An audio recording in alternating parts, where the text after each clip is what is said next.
Have you been shadow banned by the liberal media? Free market got you down?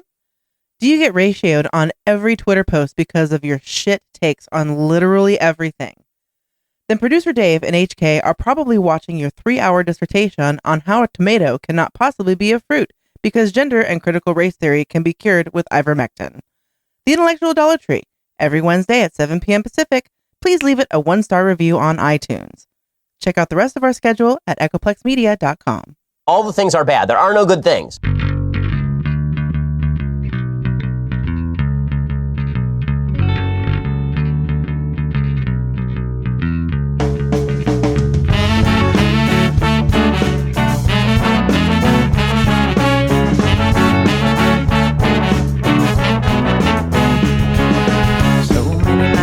In this world, I'm cesspool of kindness and ethical blindness. So please excuse my sarcastic tone. I'm a bit underwhelmed by the sample shown.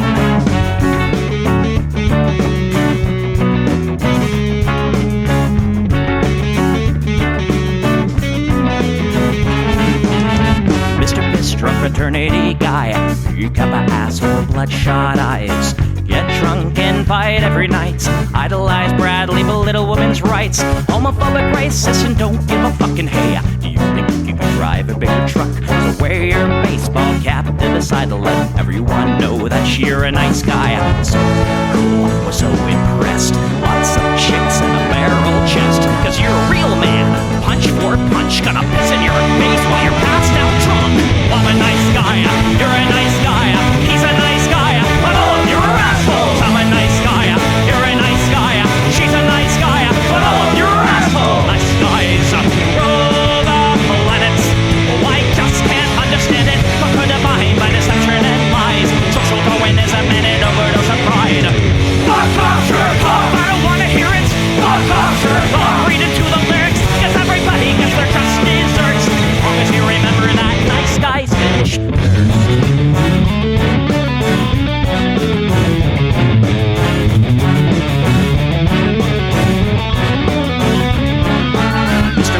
You're next on the list.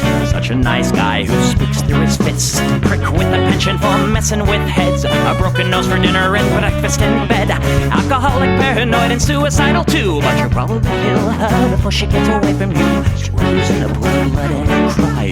All your friends say that you're a nice guy. Have a drink, this one's on me. Look, you're doing fine, losing to your disease. Comatose, I'll pack your bags. Bury you like cats ready to gag. I'm a nice guy, you're a nice guy. We're all nice guys, but all of you are assholes. He's a nice guy, she's a nice guy. Hey, Tom Bo's a nice guy. All of you are assholes. Nice guys rule the planet. The polygametic.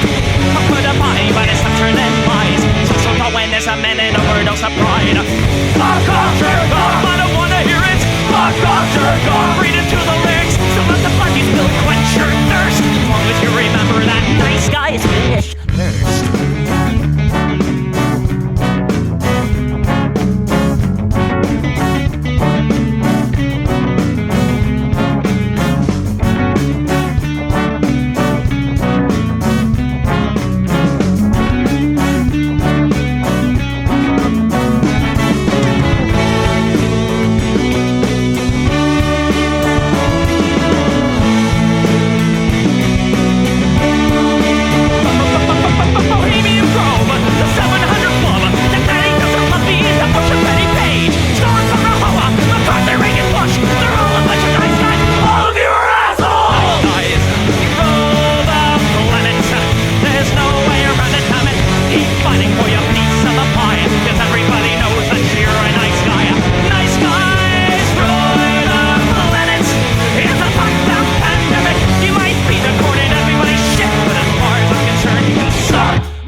Hey everybody, welcome to the Plex. We do the show live every Sunday, usually at 7, and we'll be going back to 7 every Sunday, no matter what, starting next week.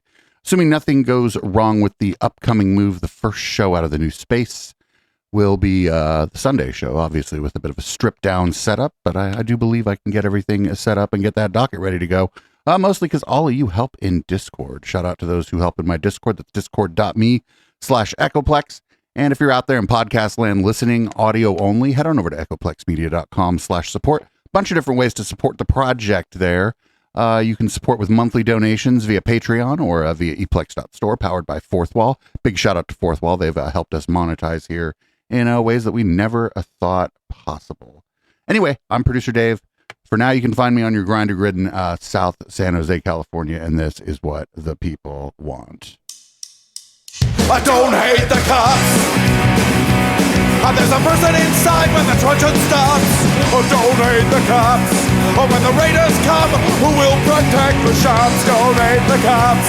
They're a sensitive bunch if you don't stop throwing your rocks. Snap, crackle, pop is the sound of a taser. Your body drops. Don't hate the cops. Oh, don't hate the cops. Don't hate the cops. Oh, don't hate the cops. Like your local police, 'cause they don't do nothing wrong. Like your local police got rid of the corruption and the racism is gone. They've been keeping the peace, keeping homeless folks out of the parks and malls. Got a cure for your social disease. Follow the law, don't hate the cops. Follow the law, don't hate the cops. Follow the law, don't hate the cops. Follow the law, don't hate the cops. Follow the law, don't hate the cops. Put your hands above your head and show you're not afraid. I'm the fairest judge that your skin color's gonna get. And if you die before the sun comes up, the paperwork will take forever. Well, it might have worked out a little bit better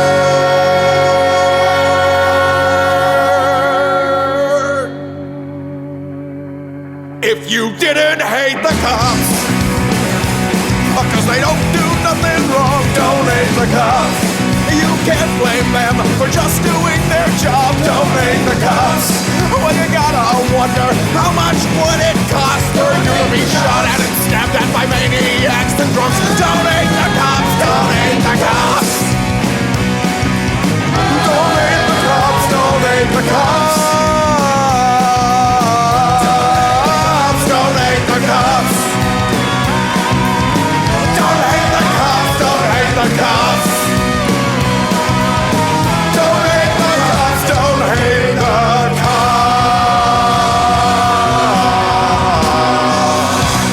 All right, up first, we got Jesse Waters versus his own mother. We have a very special guest on the line, a Democrat, my mom. Mom? Hello How there, have you... Hello there, Mom. How have you enjoyed the show so far? I have enjoyed the show. I want to say congratulations, Honey Bun. We are so proud of you and your accomplishments, and you've worked so hard. Now let's aim to have you keep your job. And to that end, I do have some suggestions. Okay. Do not tumble into any conspiracy rabbit holes. We do not want to lose you, and we want no lawsuits. Okay. In Yeah. keeping, I have a list here. In keeping with the Hippocratic Oath, do no harm. We need you to be kind and respectful. You yourself mentioned that humble is a stretch, so I get that. Use your voice responsibly to promote conversation that maintains a narrative thread. There really has been enough Biden bashing, and the laptop is old. Perhaps you could suggest that your people take less interest, for example, in other people's bodies, and talk about that. Mom is laying down the law to Waters. She's like, Waters, don't do a Tucker Carlson, or just maybe don't do the thing that you've been doing this whole time. I dread the day my mom calls into this show, though. I'm gonna be honest, like not the least brave thing I guess the Waters has ever done. Oh, but there's more. Here we go. Here's the rest of that segment. You could suggest that your people take less interest, for example, in other people's bodies and talk about that. Oh, wait. We're trying to keep other people's interest away from children's bodies. That was the point of that segment. Mom, I love you. Wait. I knew this was a bad idea. Seek Yo, don't talk over Mom. solutions versus fanning the flames. You could encourage that Bedminster friend of yours to return to his earlier career on television. Everyone in his audience could wear a red hat, and I'm sure the ratings would soar, although never as high, my darling, as yours on Jesse Waters Primetime. Good luck. Thank you very much, Mom. I love you very much. And, I love you. I'm thinking that a small dinner between 5 and 8 all would right, be the way to go. we gotta go, Mom. This is just... She just invited him over for dinner. He's like, Mom, I'm not going to dinner.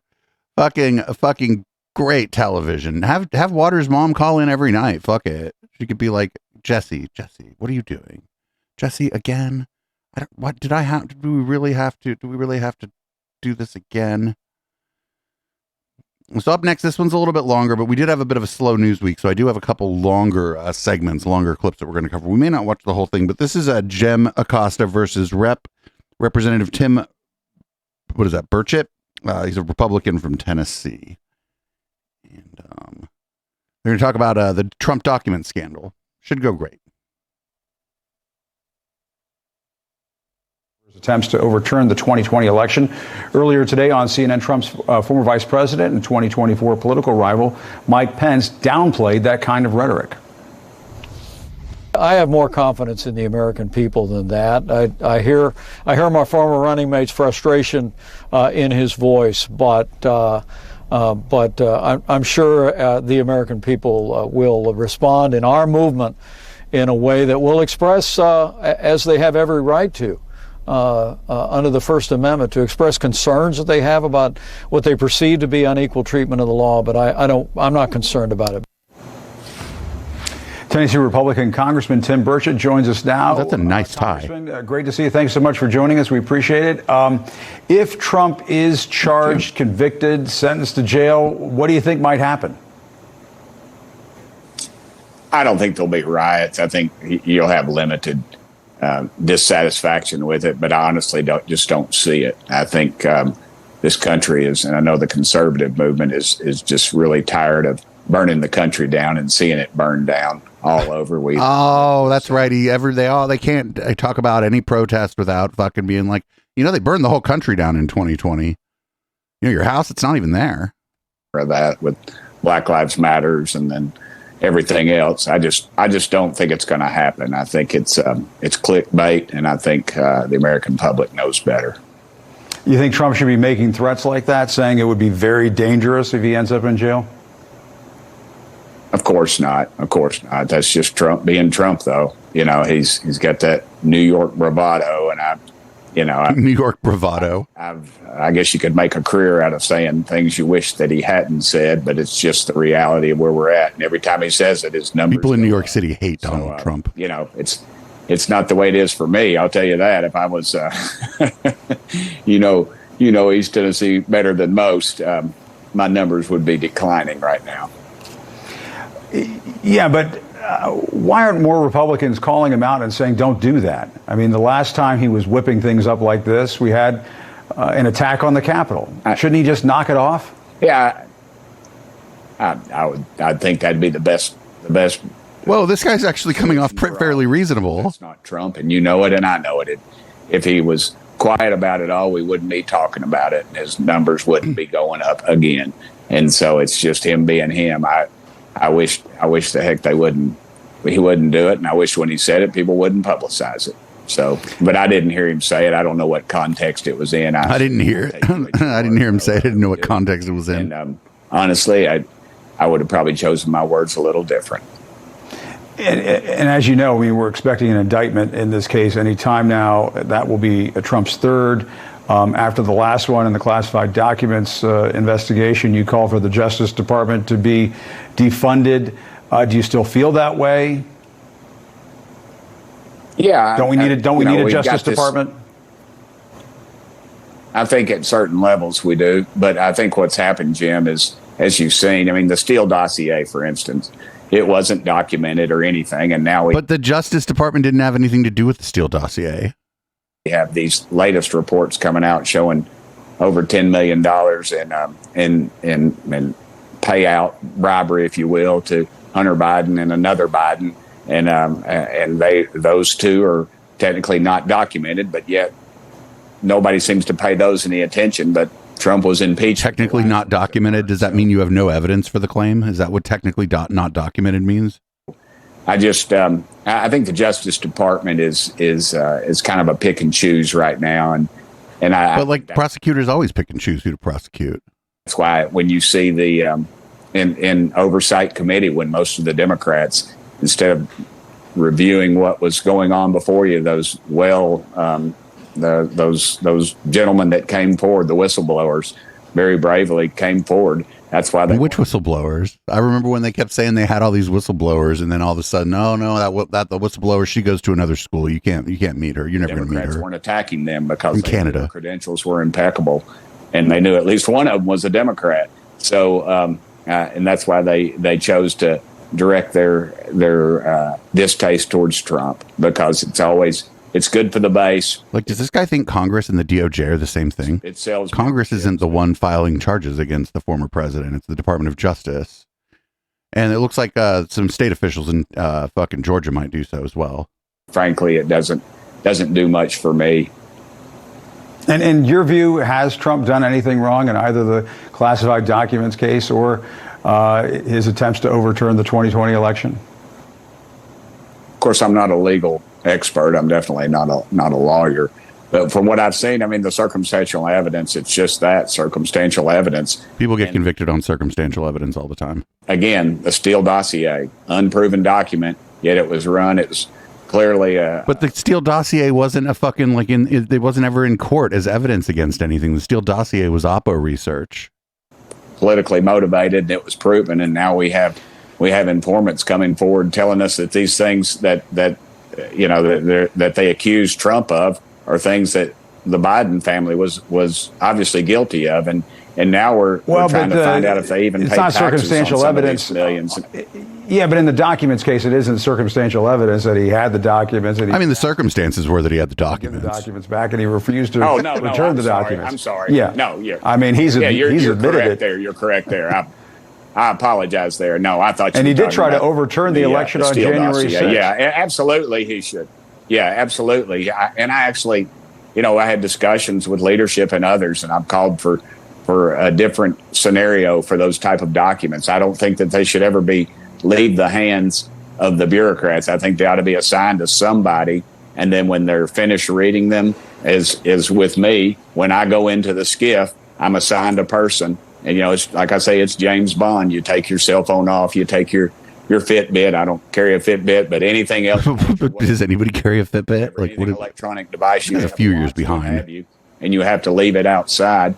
And literally, there's somebody in there with those documents that watches you read over those documents. And I feel like that ought to be the way. That they handle these things with the White House. They should never, because they just keep going back. They keep finding them. They found them back, Obama, and then Clinton, of course, and the Bushes have turned over documents after they've gotten out of office. Sure. But other folks have had documents, but they've returned them. When they've been asked, they've returned them. Donald Trump refused to do that. Again, yeah. And I guess my point is, and where I'm going with this is that if he does these things, and most folks can agree that it was wrong for him to retain the documents, refuse to give them back. A lot of people believe it was wrong for him to try to overturn the election results when it was clear. Shouldn't he be punished for that? If he did bad things, shouldn't he be punished like anybody else? I don't have a problem with saying that he shouldn't, but at what level is he? Was he doing it to disseminate that those secret documents to? So with classification. The thing is, when someone steals classified documents, the intent really doesn't matter. We operate under the assumption that they're going to show them to someone else. To foreign to our enemies, or what was he doing? I'm pretty sure he was just bragging to Kid Rock that he had him. But do you want Kid Rock knowing fucking secrets? I don't want Kid Rock knowing secrets. Intent there was the intent just to be Trump and say, I'm not going to turn them back. You can't have them, kind of thing. And I mean, the whole thing was ridiculous. He should have returned them in the beginning. But do you think he should be punished? I guess that kept them. What do you think? I don't know at what level. I mean, you're usually pretty good at. What do you mean? If it's yes, then it's not. Then it's out of your hands. It's just your opinion that somebody should probably pay the piper for what they did. Then it's out of your hands, and that's up to the court system. I don't see it as a major thing. If he disseminated them, but you can't know. That's the thing, is you can't fucking know. You just have to take his word for it that he wasn't disseminating information to anybody who shouldn't have it, essentially. The information. Because then some other person has the fucking information and then they disseminate it. They don't need the document to disseminate the information that was in the documents if they saw them. This is all, like, what the fuck? Throw the book at him. Put him in jail, cuff him and stuff him. But if he just kept him there at his place and we don't have any evidence that anybody else that could do us harm and saw him. And two, the reality is, Jim, once those documents are printed and they're out there, it's not very long. I mean, I've been in the skiff and I've walked out and heard your colleagues from your state, from CNN, within 15 minutes talking about what was secret and what was discussed in the skiff. Okay. And because I've been there and watched it, and I see that. But let me ask you something else. You have pretty good sources. You're playing yourself down, Jim. You're a pretty influential guy. You've got some pretty good sources. But what about this talk about expunging the impeachments? You don't think is that even possible? How would you do that? I don't see that happening. That's another question. Speaker McCarthy said, apparently, I saw the reports. I saw that. Do you buy that? ABC jumped on it. I don't. I've heard some of our members. I've heard Marjorie Taylor Greene and some of the other members are moving something forward. But legally, I don't know how you would do that. I've never heard. You don't. I don't think. I don't know if you can. Possibility. Now, I guess the legal minds will say, like well, no, and it's I've heard the legal minds argue even over if a president can pardon himself. So I don't know. I would hope the answer is no. There would be. I think that's up to the constitutionalist and I'm obviously not. I'm not very learned in the legal world, although I've spent most of my life passing laws.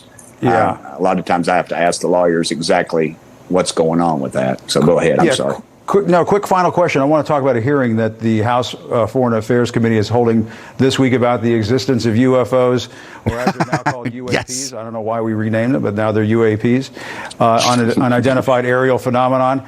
You said you're 100% sold on this. Yes, sir. I am. I'm actually. It's actually oversight, not foreign affairs.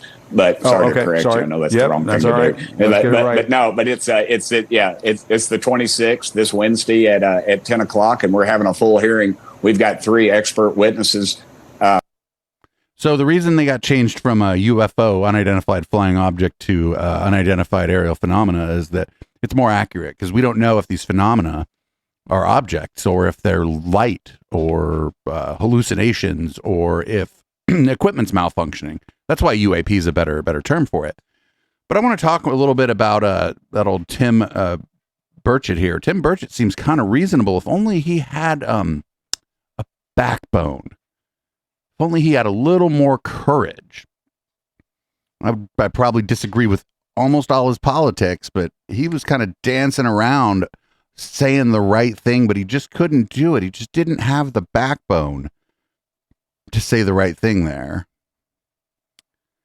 Anyway, we're going to move on here. We got a Gymnasium Jordan versus Maya Wiley. Love it when people stick it to Gymnasium Jordan.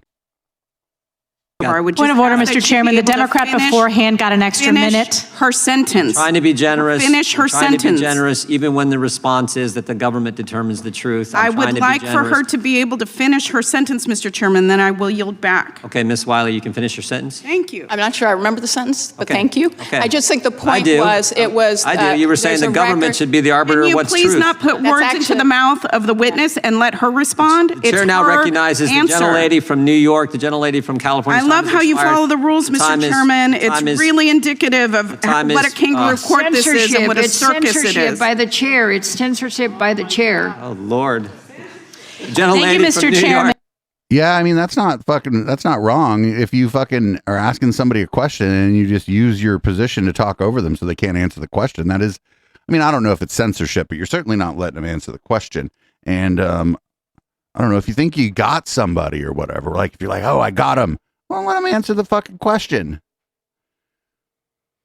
Here's another one. The House was a little spicy this week. So here's another clip from the House this week. Are you aware that China does not like the United States and that has engaged in espionage activities against the United States? I don't have any personal professional knowledge of that. Okay. Well, I suggest you read Breitbart. It never ceases to amaze me what will come out of some of my colleagues' mouths. So it was suggested that you should read Breitbart, and I couldn't let it go. And so just for the general public, because I don't want anybody to believe that that's a good idea, I just got on Google, which if you have a cell phone, we can all do that. Breitbart News Network is an American far-right syndicated news, opinion, and commentary website founded mid-2007 by American conservative commentator Andrew Breitbart. Breitbart News content has been described as misogynistic, xenophobic, and racist by academics and journalists. So I don't know that that's where I want anybody to take their cues from, especially when they're trying to run this country. That part. And then let me clear up another little part real quick. DACA is political, is what I heard just now. Just to be clear, sometimes it's weird where it gets cut off, because I wanted to hear maybe what she had to say about DACA, because DACA is political. It's a political process. It's a law. But I wanted to hear what she had to say about it. But whatever. I mean, if I'm really that mad about it, I can go find the hearing and pull the clips myself, which I don't have time for. I need a team. I need like a whole ass team. Anyway, up here is Kevin McCarthy. Kevin McCarthy is going to talk about how people who didn't even like Donald Trump like him now because he's been, accused of crimes by the Department of Justice and probably soon to be by the state of Georgia. So that's how I decide who I like. Like, you've been accused of crimes. The Justice Department treated the Biden family one way and now found a new way to go after their political opponent and President Trump. I don't think it's just... So Hunter Biden took a plea deal and agreed to the terms of a plea deal for the crimes that he admitted to having committed. Frustrated. I think Americans would be frustrated, because as I go across the country, that is what I'm hearing. I hear from people who said, you know what? I never voted for President Trump, but I'm going to vote for him now based upon how he's getting treated. Because if they can treat him that way, they could do that to any American. And that is what they believe has to stop, that you need equal justice. Imagine people figuring out, like, even if they're figuring it out the wrong way, figuring out that the Department of Justice isn't always like the most just organization, and sometimes they'll go after people for political reasons. I mean, I don't think that's what's going on here, but imagine like that you thought that just never happened until now. Like, you don't know shit if that's what you thought. So here's Ron DeSantis on Trump's legal trouble. I don't think it serves us good to have a presidential election focused on what happened 4 years ago in January. And so I want to focus on looking forward. I don't want to look back. I do not want to see him. I hope he doesn't get charged. I don't think it'll be good for the country. But at the same time, I've got to focus on looking forward, and that's what we're going to do. Jack Smith has prosecuted Democrats, too. I mean, he prosecuted, or at least was part of the prosecution of Senator Menendez, Senator John Edwards. Are you saying that if he finds evidence of criminality, he should not charge Donald Trump anyway? What I'm saying is, when you're going after somebody on the other side of the political spectrum, if you're stretching statutes to try to criminalize maybe political disagreements, that is wrong. Now, is that what's going on? Speculation, but I think we've gone down the road in this country of trying to criminalize differences in politics rather than saying, okay, you don't like somebody, then defeat them in the election rather than trying to use the justice system. But most people who get accused of crimes don't have an election coming up where they can be like, oh, well, you know, if you think I committed this crime, you should just beat me in the election. Like, if I got arrested for something tomorrow, I wouldn't just be like, well, let the people vote. because the people don't know who the fuck I am. And so that doesn't really, the fucking Department of Justice cannot operate that way. Like that would be the most unjust thing that the Department of Justice could do, is just to decide that, if somebody's going to run for office, yeah, they did all these crimes. They were out there criming, but they're going to run for office. So, maybe not now. Maybe not now. Now is not the best time. Other people don't just get charged with crimes when it's fucking convenient for them. Hella stupid. Here is Ron DeSantis on the Jesse Waters show, talking about Bud Light and pensions. We do have these shares. We believe that when you take your eye off the ball like that, you're not following your fiduciary duty to do the best you can for your shareholders. So we're going to be launching an inquiry about Bud Light and InBev, and it could be something that leads to a derivative lawsuit filed on behalf of the shareholders of the Florida pension fund, because at the end of the day, there's got to be penalties for when you put... So isn't InBev, the company that owns Anheuser-Busch, isn't that company still up? Isn't their stock still up over the same time last year? Business aside to focus on your social agenda at the expense of hardworking people. Are you looking at Disney too? I don't know if you saw the show last night, Snow White and the Seven Dwarfs. Disney's firing 6 of the dwarves. They think being a dwarf isn't inclusive enough, Governor. Oh, that was a gag. I'm pretty sure the InBev, Anheuser-Busch's parent company, I'm pretty sure their stock is up over a year ago. And it's certainly not, if it's down, it's like not down in any sort of gigantic way. This is like a giant conglomerate that owns like so many different beer brands. They'd have to do something. I mean, I don't even know. There's so many it's so diversified that if any like up and down in their share price is probably more likely to be market forces than any particular decision they made. So there's some question about this ad. It looks like it's a pro DeSantis video, and there's some people on Twitter who are saying they think that it came from the DeSantis camp, but they put it out through a third party. And now I don't know. I'm loath to speculate. I try to like not speculate too much, especially about this stuff. This isn't really my area of expertise. Anybody who listens to this show maybe as a podcast every week and doesn't like check out the other stuff we do, like I do a weekly news show because we always have, but this isn't like my area of expertise. So hopefully someone else can get to the bottom of this. But this ad is kind of fucking crazy. It doesn't hurt me. Do you want to feel how it feels? Do you want to know that it doesn't hurt me? Do you want to hear about the deal I'm making? It's you. It's you and me. And if I only could, I'd make a deal with God, and I'd get him to swap both places. Be running up that road, be running up that hill, be running up that building. Say if I only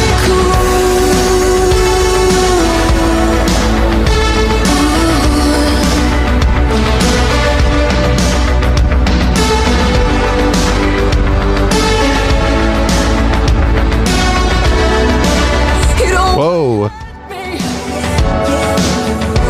Whoa. I didn't watch out to the end. Whoa. Got a little fashy at the end there. Just a little fashy at the end there. Just a touch of fascism to go with your cringe ad. So up next we got how should Florida teach Black history? Again, these are slightly longer clips.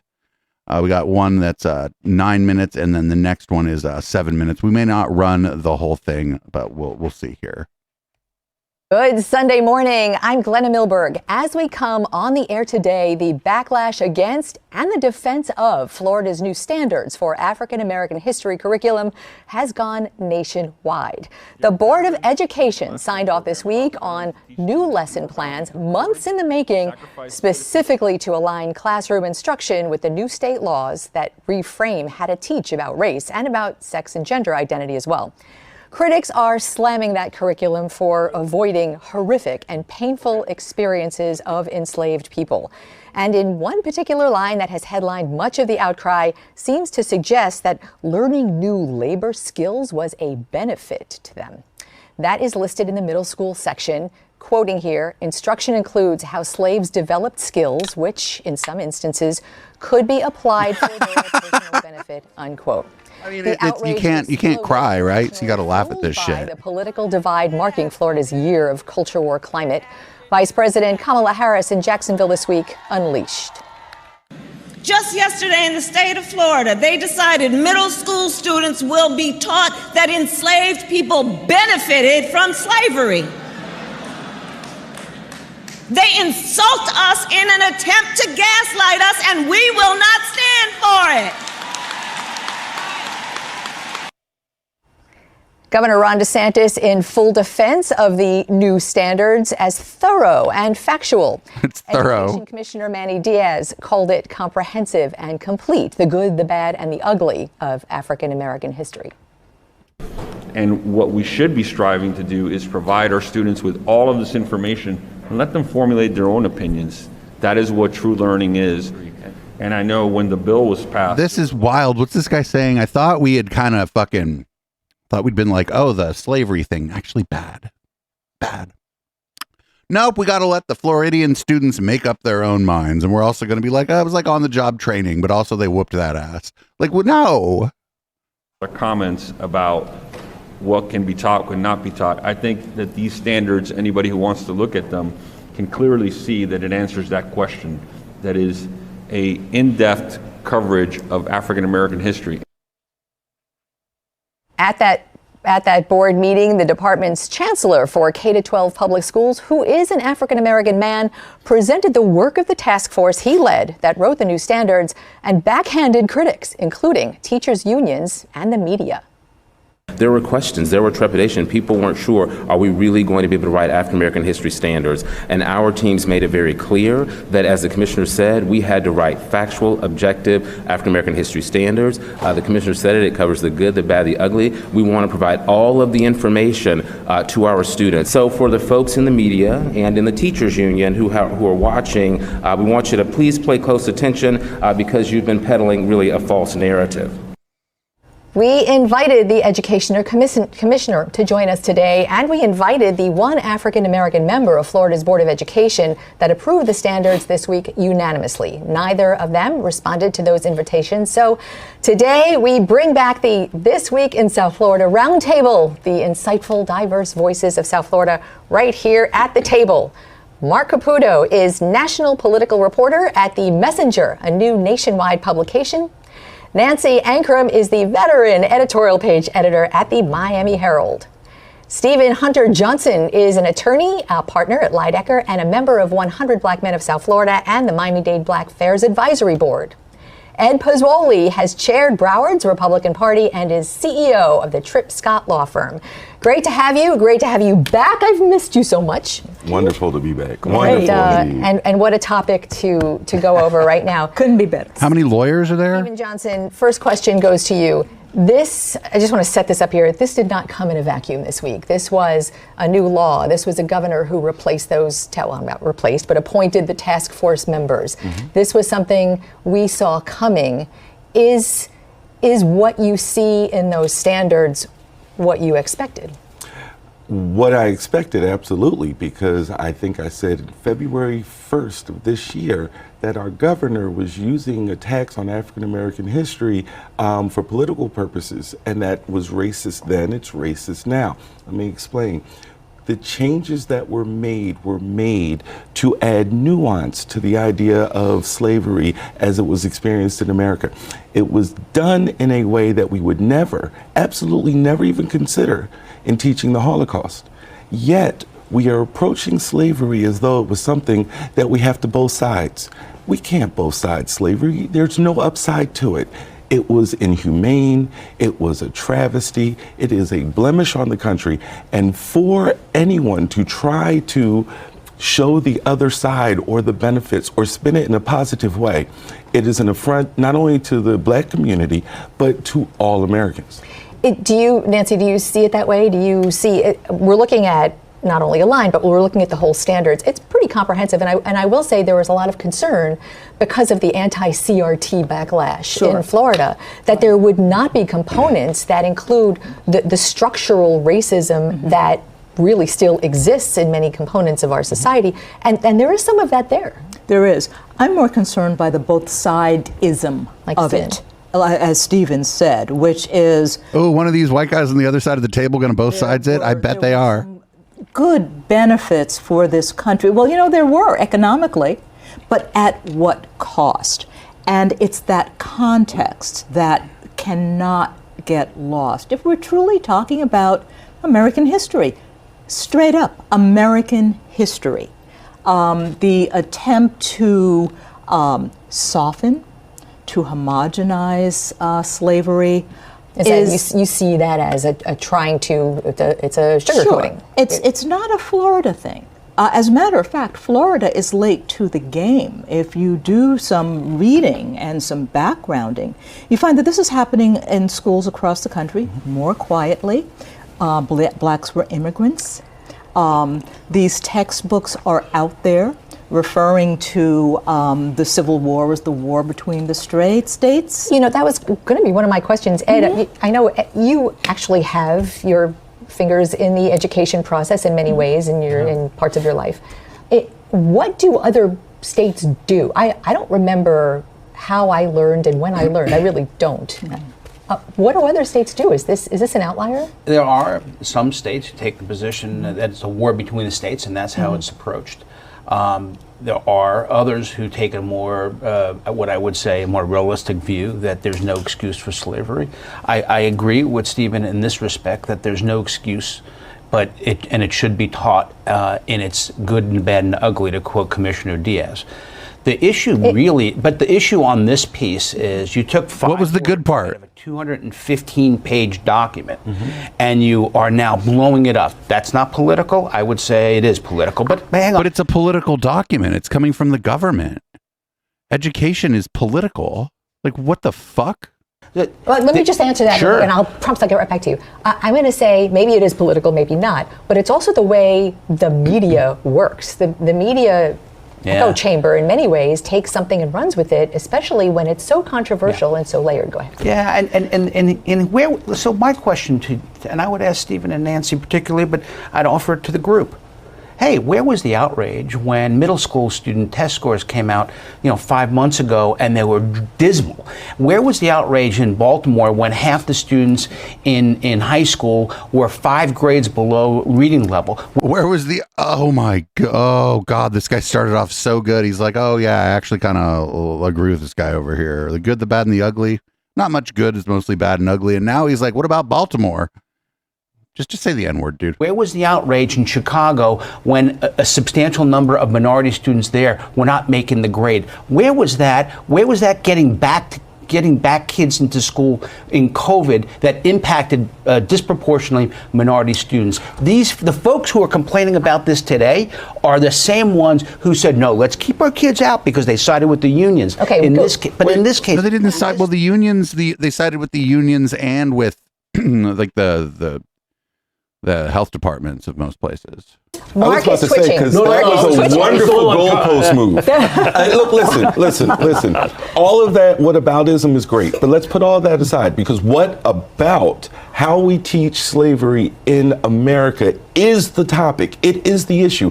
And although I feel personally about it because it is my history and my family and ancestors' history, it's also American history. It is. And the way that we have approached this, knowing that arguably, without question, slavery in America is America's most horrible and horrendous act, only followed by Jim Crow and the violence thereafter, that we would teach it good, because you said good, bad, and ugly, that we would teach it good is an affront, because Florida knows how to teach the Holocaust.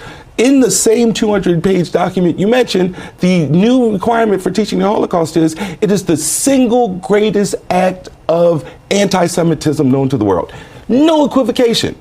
How do we equivocate when it comes to slavery? I don't think good fucking point. I was like, we're probably not going to watch both clips. Oh, yeah, we're watching both clips. Here's the second clip from that panel discussion. I want to see what the other guy says. The other guy who hasn't spoken yet. Maybe he'll be good. Maybe he'll be, not so great. We are back with the roundtable. Just want to wrap up our discussion on this new African American history standards. Ed, there to Nancy's point, the wording of it, I think everyone who read this for the first time kind of, was shocked by the wording of, at very least, you have to admit it's insensitive and kind of galling when you're talking about enslaved people to suggest that there was any benefit to anything. But also to your point, this is a very comprehensive written kind of standards that has to fit within the framework of a law that says no one can feel guilty or feel ashamed. So I want to hear from you, how important is it to recognize the perception of a significant portion of the population and the fears that this is sugarcoating something for generations to come? Well, I don't know if it's sugarcoating, but I do agree with Nancy that in talking about slavery, we need to be nuanced about it. I'm not suggesting that we discard the main point of it. It was slavery in all its warts and horrific impacts. But in the meantime, I think we do need to put in place today, in front of classes today, where we don't put a divide between students, white and black, as an. But you're not putting by teaching about slavery, you're not putting a divide between the white and the black students. I learned about slavery. I grew up in a diverse place. I never felt like it was putting a wedge between me and the black students in my class. What the fuck? We basically, by talking about slavery, we've effectively victimized. The sole thing you come away with is the victimization of African Americans on one hand and guilt on white students on the other. They're not teaching me to be teaching that atrocities happen to a marginalized group in the past does not mean that I should feel personal guilt about this. This is bullshit. That's the wrong approach. Do you see it that way? I don't see that. I mean, I let the other guy talk. I want to see if we hate the other guy too. You should feel guilty for something you did not participate in, and I think that a straight telling, and of course, a straight telling is going to be impossible in classrooms where where kids have questions and do want to discuss this. They should be allowed to discuss this fully. Does a German American child feel guilty when he hears about the Holocaust? Maybe, maybe not, but no one particularly cares. Oh, the fucking our king. Where's this man's crown? This is our king. That's not true, though. You can't do certain things in Germany anymore. Correct, but I'm talking about here. Here's my issue. In order to spare feelings and not make children feel guilty. Maybe the other white guy's just like, I'm just going to fucking shut the fuck up and collect my paycheck. He's like, this has gone off the rails. Teaching new lies. So, for instance, in defense of this, two members of this board put out a statement that said, here's how slaves benefited from slavery. And they named Booker T. Washington. Booker T. Washington, the famed educator. Booker T. Washington, who was 9 years old at the end of emancipation.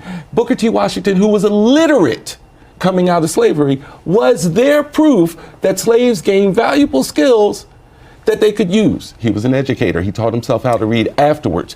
In addition, I talked to Dr. Marvin Dunn. Dr. Marvin Dunn told me that, because I love this line, that in teaching, instruction includes acts of violence perpetrated against and by African Americans, but is not limited to. They list a bunch of race riots, right? They also list the Ocoee massacre. Dr. Dunn told me, but there was no violence committed by any black people in Ocoee. And the idea that now we have to both sides violence when, if we're talking about the Warsaw Uprising, we call that resistance. That's absurd. That's what they've been doing. And the idea that, and I disagree vehemently with both of you, there's no nuance to slavery. It is simple. Hey, slavery was wrong. Now that you've taught slavery is wrong, here are the effects, including but not limited to Jim Crow, oppression, the razing of towns, and the murder and massacre of people. What does a teacher think? Well, I'm not a teacher. My wife is. You live with one. I do. She teaches, for instance, that Florida became a U.S. territory to expand the franchise of slavery. She will continue to do that. A lot of the descriptions that we have had, unfortunately, in the media, and we have amplified the sides of critics of DeSantis, has not been accurate. Teachers are allowed to teach all of the ills and horrors of slavery as long as they're not intentionally trying to make kids feel bad. And guess what? teachers don't do that. It's actually in the law. It says you can't intentionally try to make kids feel bad. It's not happening. However, what the state has not been able to do, and what, to Ed's point, the politics of this have made problematic, is that these are relatively small wording issues we're talking about with big implications. Why they won't be changed, no one will answer. Why we have to say that there was violence committed by African Americans leading up to Ocoee. Why don't they just strike and by? No one will answer that question. We're getting into the political realm now. We have the governor who's a very strong force making those laws, who's running for president. No? Well, I mean, I want to respond a little bit to what Stephen said. Look, I do think that everything with respect to slavery should be nuanced with the starting place that it was horrific and it was wrong. So let's start with that and then move on to some of the nuanced pieces.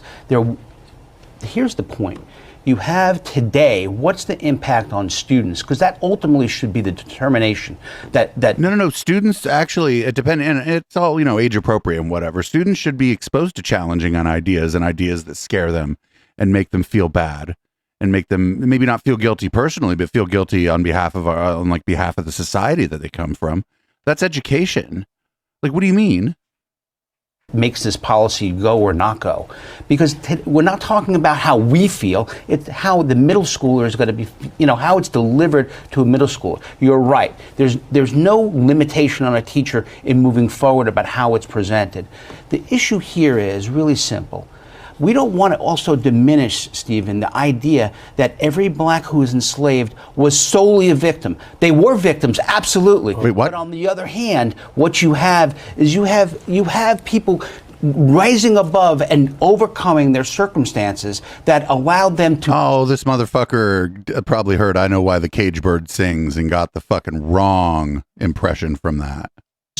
Honestly, allowed them to grow as people. Why don't the standards just say something like that? And I think if you take the context of the 215 page standards, they do. The absurdity of what you just said can be shown with changing one word. Change Black Americans to Jewish. Change the circumstances to the Holocaust, and you can't maintain that position. So maintaining that position here is very, very, very disrespectful and dismissive of what the horror that was American slavery and the following oppression of Jim Crow and violence therewith that this country formed the basis of this country. Foundational too. 1619 is 100% right. And remember, we live in a state where that book is illegal. Mein Kampf isn't illegal.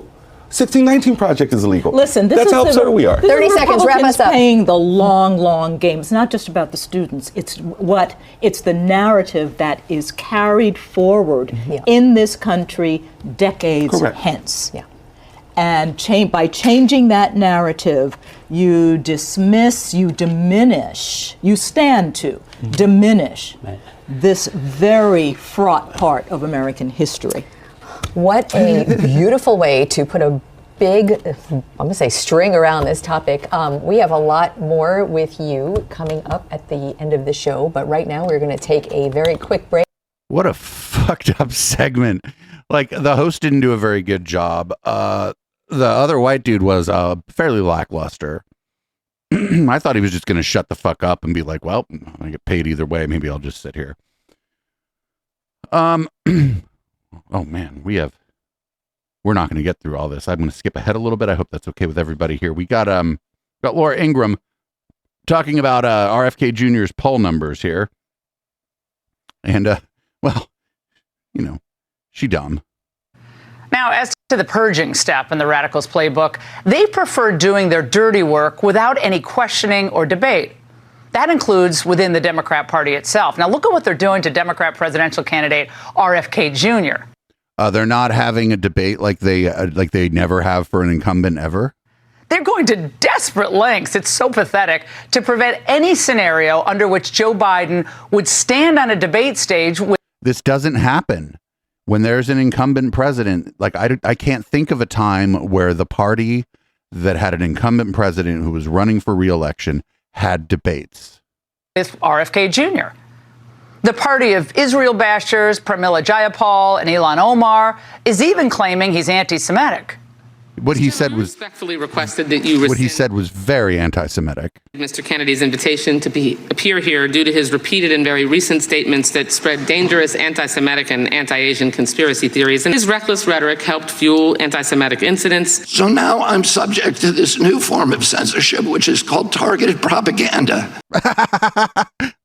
He's like, I'm in front of Congress and you have criticized me. This is censorship. Yo, you're not being, as soon as you get to talk in front of Congress on fucking C-SPAN, my dude, you are not being censored. This is the exact opposite of censorship. Where people apply pejoratives, anti-Semitism, racism.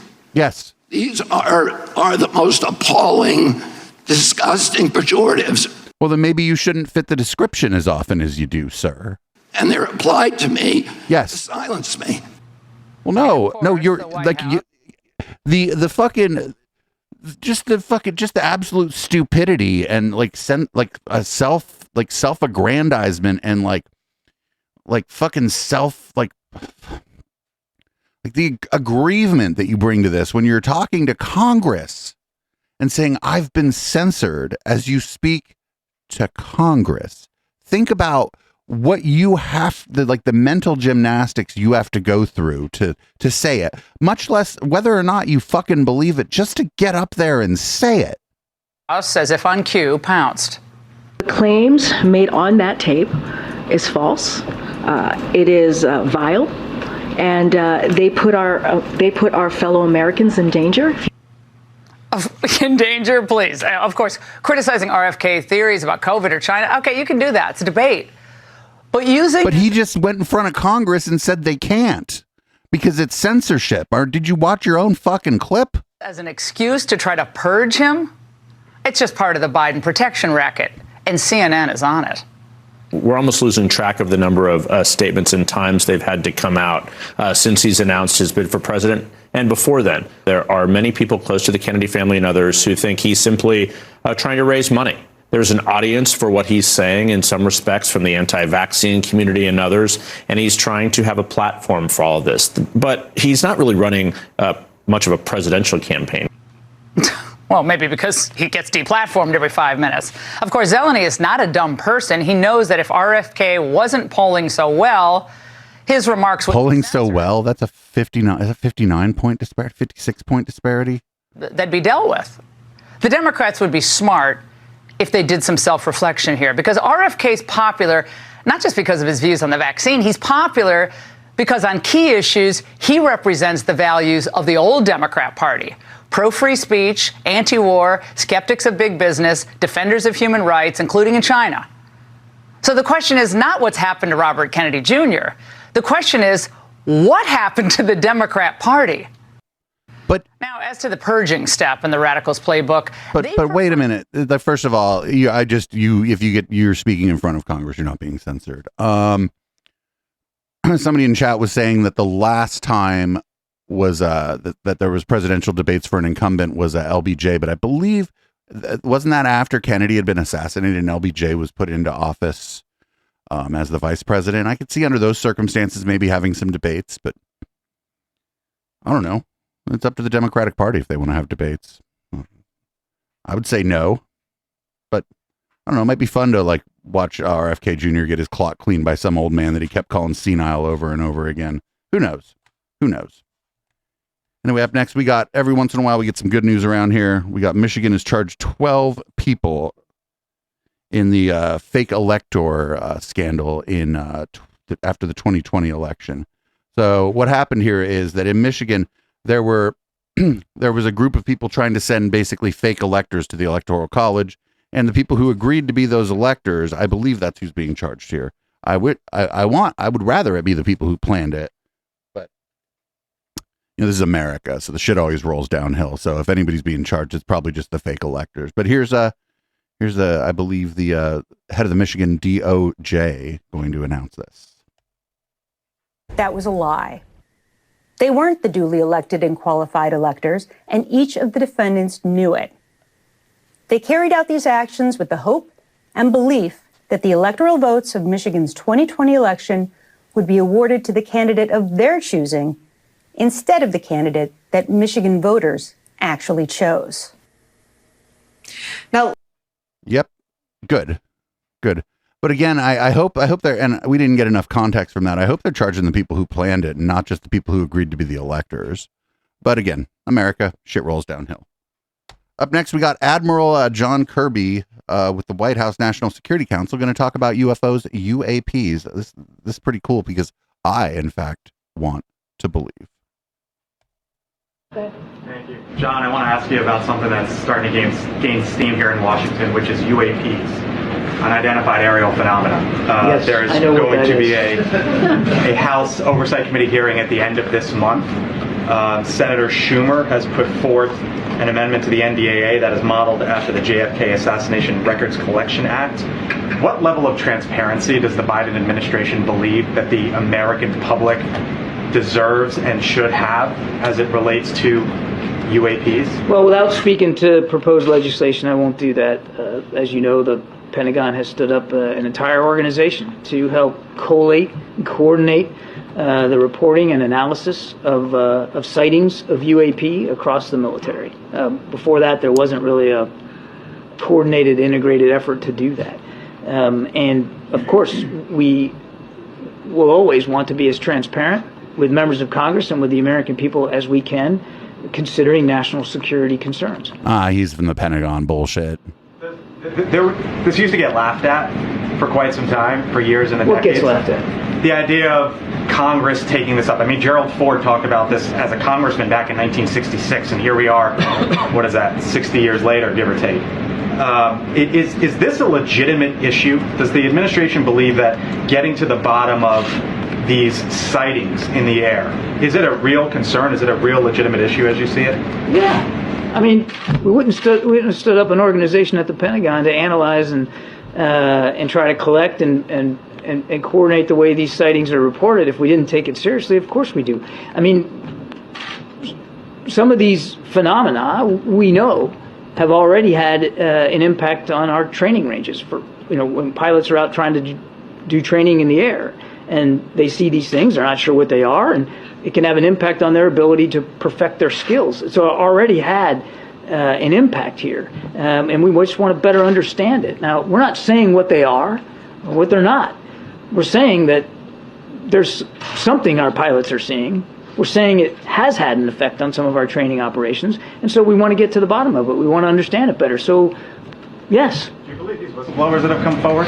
I'm not going to talk about individual whistleblowers. Thank you so much, John. I have an Iran question and an Afghanistan question. A fairly reasonable answer from the guy. He's like, yeah, we're looking into it. We wouldn't be looking into it if we didn't think it was serious. Who knows? Who knows? I think a lot of it's just stuff that's going to, that can be explained via, not aliens. But it's still interesting. And I really, really want to believe in aliens. I mean, I don't believe in God. So, something's got to come along and save this fucking planet. So maybe it's the aliens. I don't know. Anyway, up next, here's our good friend Apartheid Clyde. He 4 or 5 days after an office was popped up in Africa for Twitter, then they got laid off. This was in Ghana, and then they got ghosted by Apartheid Clyde and his band of merry men or whatever the fuck. Twitter's gone silent on them. They fear that they might not get paid a cent because their last day at Twitter was officially December 4th, even though they lost access to Twitter systems earlier than that. And we're in July, not a word from Twitter. They already feel that this has been a hugely arduous process. Even the negotiation process only took place after CNN reported on their case. They feel that they were lowballed into accepting this 3 months of severance, and they didn't want to get into the extra burden of a legal case. They didn't get any stocks vesting or any of the benefits. And then they agreed to that back in May. Twitter's gone silent on them. I want to read a quote for you from their lawyer, Carla Olympia, who's been representing them from the beginning. She says, unfortunately, it appears that after having unethically implemented their terminations in violation of their own promises and Ghana's laws, dragging the negotiation process out for over half a year, now that we have come to the point of almost settlement, there has been complete silence from them for several weeks. And the lawyer representing these former employees for Twitter in Africa said they're considering legal options in different jurisdictions, including in Ghana. Part of the problem here is if Twitter no longer has a presence in the country, can Ghanaian authorities realistically compel them to comply? it's not clear. And when you think about former Twitter Africa employees, you think it's a big team. No, it's not hundreds of people. It's literally 11 people. So are we saying that the world's richest man cannot pay severance for 11 people who worked for the company in the African team? CNN has reached out to Twitter for comment, and we got what is now a standard response, Rahel, a poop emoji. I'm sorry, I want to understand that correctly. You said you did not get a response, but you just got a poop emoji? Is that what you said? Yes, that's the email to press@twitter.com gives back a poop emoji. I see. Larry Madowo, I know you've been following the story from the very beginning. Please keep on it. Thank you. That's incredibly fucked up. These people didn't all live in Ghana. Some of them moved to Ghana to take this job. And then 4 or 5 days after they fucking showed up, they got fired. And then they were like promised severance or whatever. And now the fucking Apartheid Collide team is just ghosting them. And so these people like have signed leases or, arranged for like accommodations and to try to build a life there. I'm sure some of these people have spouses, kids. Nah, fucking Elon Musk is just like, they're just Africans. Fuck them. Which is, I mean, he's not going to say that, but that's, So we're going to move on to the writer's strike. Here's a gal giving a speech at one of the writer's strike actions. Hi guys, I love you all for being here. Okay. Over the past 2 months of the strike, I've seen WGA members everywhere trying to make their experiences known. Online and on the picket line, in essays and interviews, giving examples of how the issues at stake in this strike have affected their lives and careers, making it personal.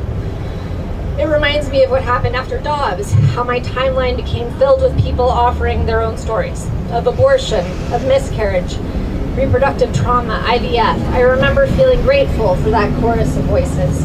They made me feel sane, they made me feel not alone. But I also felt outraged that we should have to share any aspect of our private experience, our trauma, our anger, our loss, our pain, our joy, our reasons. I understand why we have this impulse to say, look, this is real, this is not theoretical, this is about our lives. What else can we say in the face of a power structure that seems not to recognize our experiences as meaningful? And there is the hope, of course, that adding one's voice will make a difference, that the people in power might actually finally listen, that we could change someone's mind. So here's my addition to that chorus. I've had 4 pregnancies, 2 healthy pregnancies that luckily resulted in 2 healthy kids, and 2 pregnancies that went so wildly wrong that they required emergency medical intervention. My first pregnancy ended in a miscarriage at 18 weeks. After my D&E, I almost bled out. They had to put me back under to stop the bleeding.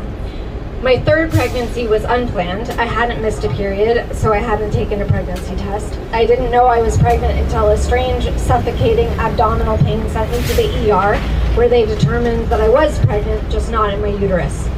I needed emergency surgery to remove the ectopic pregnancy, which had ruptured and was filling my abdomen with blood. This is what I think about when I read articles about obstetricians post-Dobbs fleeing states like Idaho, where they now fear legal repercussions for doing their jobs, like Maya was talking about. My work as a writer and an actor has relocated me to places like that, states where getting the kind of reproductive health care that has twice saved my life would be much, much harder in a post-Dobbs reality. And for what it's worth, both times that I've needed reproductive surgery, I was in the middle of work on a project. I just happened to be in New York with easy access to that care. As of last August, the WGA will pay for any member who needs an abortion to travel to a state where they can legally procure one. Yeah, it's great. But what happens when you don't have time to travel to such a place? When you need surgery now, not hours from now? What happens when you don't need an abortion, but you do need reproductive care that has become much, much harder to find?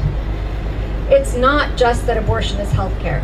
It's that for those of us with bodies capable of bearing children, abortion is so intricately and inexorably tied up with every other aspect of reproductive healthcare that to separate them is to deny us a foundational sense of safety. To make abortion an exception denies us our bodily autonomy.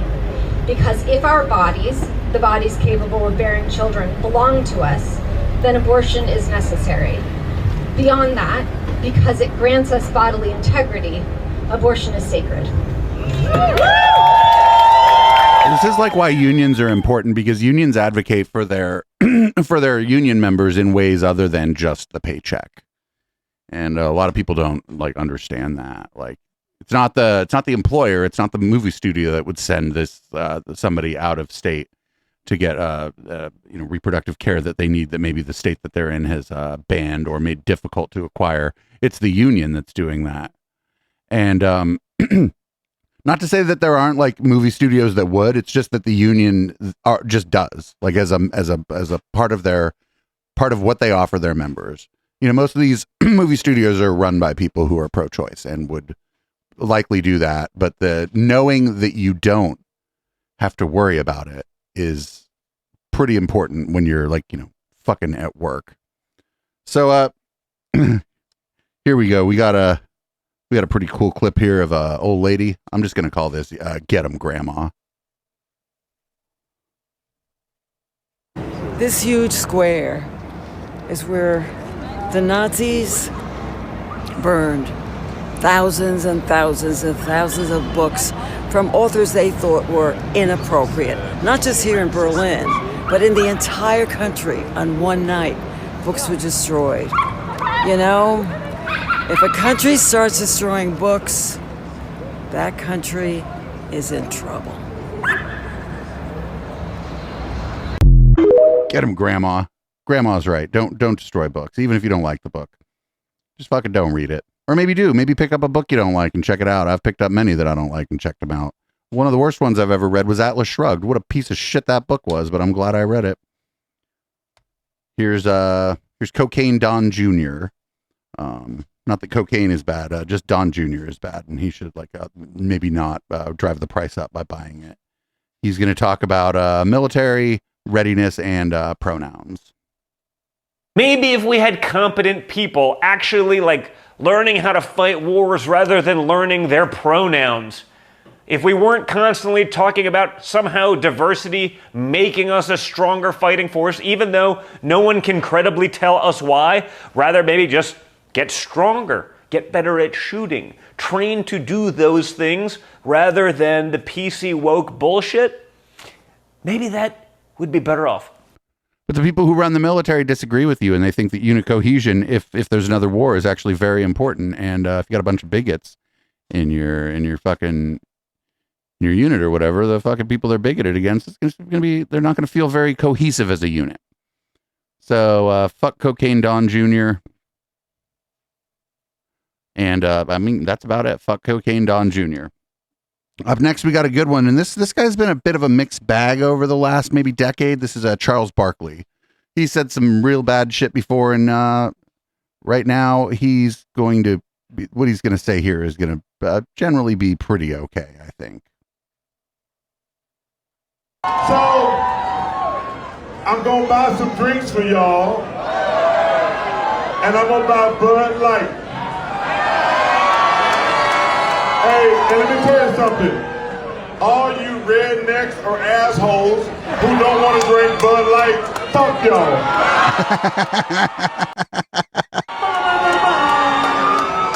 Hey, y'all can't cancel me. Hey, I ain't worried about getting canceled. Because let me tell you something, if y'all fire me and give me all that money, I'm gonna be playing golf every fucking day. So listen, as I said last night, if you're gay, God bless you. If you're trans, God bless you. And if you have a problem with them, fuck you. Get him. Like I said, Charles Barkley has been definitely a mixed bag over the last 10 years, but on this stuff, especially lately, he's been pretty good. And fucking shout out to Charles fucking Barkley. If you had a problem with them, fuck you. So up next is this lady named Rebecca. She was going to the movies, and she found out that I'll let her talk about it. This is about The Sound of Freedom. We have, in fact, Austin Bennett ruled one Mr. Jim Caviezel, but Jim Caviezel ain't in this clip. So I went to go buy my Oppenheimer tickets, and I saw that the QAnon movie Sound of Freedom was playing at the theater nearby me. And so I clicked on it thinking, come on, surely nobody is going to see this crazy movie. Sure enough, it was sold out completely. Every seat but the handicap seats are sold out at the local theater for the tonight showing at 7. So I looked at some of the other show times for tonight at 7, and most of them are mostly empty. So I bought a ticket to Mission Impossible because I am not giving the QAnon people and I'm not any money, and I'm not taking up a handicap seat in their theater. And I'm going to stop by the theater where they're showing Sound of Freedom and see if there's actually a sold out audience or not. Because I've seen the rumors online about them astroturfing this movie to make buzz about it so they can use it as basically a gateway to spread QAnon conspiracy theories. So we'll find out. Okay, so I'm at the theater and the movie starts in 5 minutes. 5 minutes. One theme. You. Okay. There is no one here. I mean, you would think so. You found fame on TikTok. So not I'm a single person in this sold out theater, and it starts in famous dance sequences. 4 minutes. They're astroturfing the movie. Yeah, a lot of people thought that. You know, you just have to take her word for it. I don't know who she is, but you know, there have been a lot of people who went and that had been sold out, and the QAnon somebody on QAnon Anonymous went and said, "Oh, you know, it looked like the theater was nearly sold out," and I went there and there was like 15 people in the theater. So this is like people have been talking about this over and over again. It's like when when basically any political figure puts out a book, there will be political action committees that will just buy up a bunch of the book to get them on the New York Times bestseller list. I think this is just a version of that that's going on. And like they're open about it too. They're encouraging people who buy tickets to buy more than one so that they can give away a ticket to somebody. But then if nobody wants to be giving away that ticket, they just bought it and the production company pockets the fucking money. So not a bad strategy, but pretty dishonest. Anyway, up next we got Osama. Oh my God, this is the Bin Laden of orcas. I can't believe this. We got a news hit about the angry whales. Orcas, you know, the big black and white killer whales, they're in movies and stuff. They're attacking boats off the Iberian Peninsula, you know, Spain and Portugal, the Strait of Gibraltar. Theories of, honestly, the uprising, it's an uprising. And it is a pretty, now you're very enthusiastic about this. This is an amazing story, though. The story goes, according to accounts from the region, that an orca, a killer whale, a big whale, was injured by a boat, perhaps by a prop. And then they're very smart animals, and they're organized. They have like union leaders. It's like the I don't know, Osama bin Laden of orcas has organized all the orcas to get together and attack boats in the same area where the orca was injured. And get him. It's kind of an amazing story, isn't it? Get him. Yeah. Get him. That's so funny. He called him the Osama bin Laden of orcas, or like the union boss, you know, because those are the same things. The same things. Union boss, Osama bin Laden, you know, just that's the same thing. I know you're all dying to know the answer to this. Will there be steak in heaven? I mean, that's actually a pretty valid question. I don't know the answer, but don't worry. Some weird pastor guy that looks a little like Kirk Cameron, kind of. I believe this guy has the answer, and maybe the Christians aren't going to like it. I don't know. I didn't watch this. Sean, do you think we'll be able to eat steak in heaven? Oh, I love this question. And there's a certain tension here because number one, we love, at least I do, a medium rare filet mignon, but steak comes from the death of animals.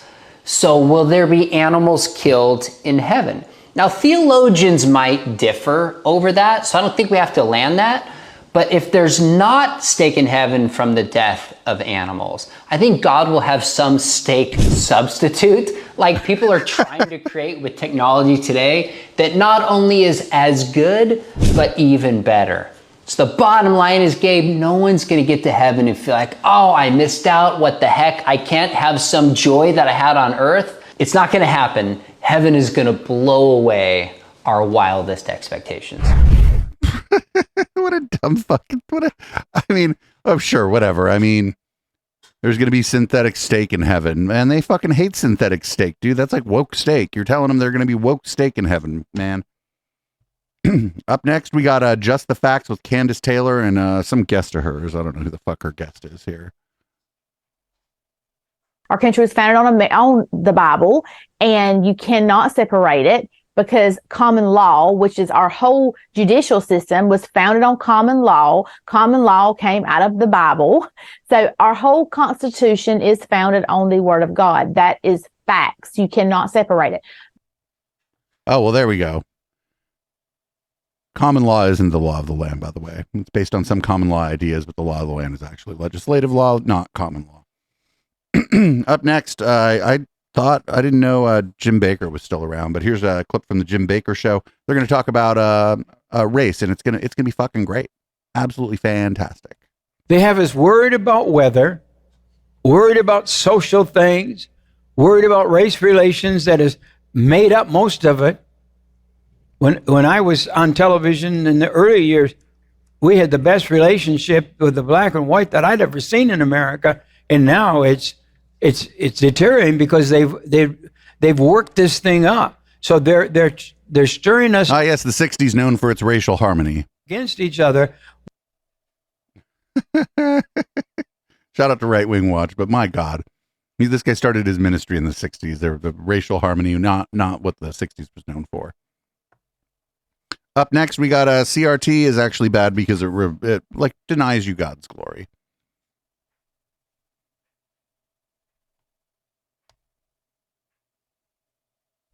Again, shout out to Right Wing Watch. When you look at critical race theory, one of the things it does, I think from a Christian standpoint that we have to really understand is it robs the believer of the opportunity to suffer for Christ.